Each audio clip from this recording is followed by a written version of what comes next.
Narito po ang statement ng Iglesia ni Cristo. Hindi tutol ang Iglesia ni Cristo sa pagpapatupad ng batas. Pero tutol kami sa pagbaluktot sa batas, lalo na kung ang layunin ay para pagtakpan ang katiwalian. Gaya ng alam ng marami, si Senator Dante Marcoleta ay nanguna sa pag-iimbestiga sa isa sa pinakamalaking pandarambong na naganap sa ating kasaysayan. Sinimulan niya ito nang siya pa ang chairman ng Blue Ribbon Committee ng Senado.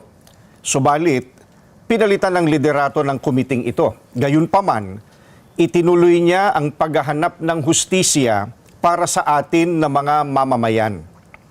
Ang ipinagtataka namin ay kung bakit siya na nagsusulong sa pag-expose ng mga sangkot sa napakalaking pagnanakaw sa Pilipinas ang kakasuhan at ipakukulong sa halip na ang mga na-expose.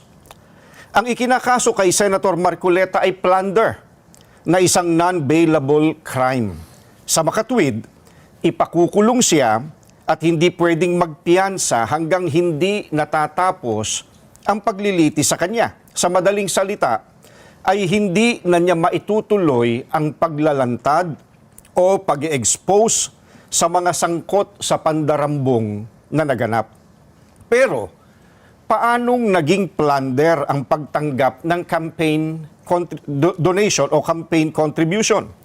Hindi naman galing sa kabangyaman ng Pilipinas ang tinanggap niyang donation mula sa mga sumuporta sa kanyang pagkandidato bilang senador. At mismong ang COMELEC ay naglabas na ng desisyon na walang krimen na naganap sa pagtanggap niya ng campaign donation. Sinusuportahan ng Iglesia ni Cristo ang itinataguyod ni Senator Marcoleta dahil ito rin ang posisyon namin. Nananawagan kami para sa transparency, accountability, justice, and peace.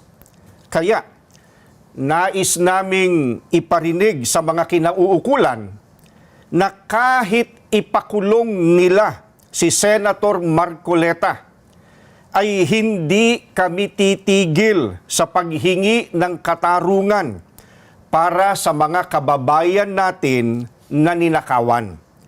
Gusto naming ipaalam sa kanila na isang injustice ang selective justice.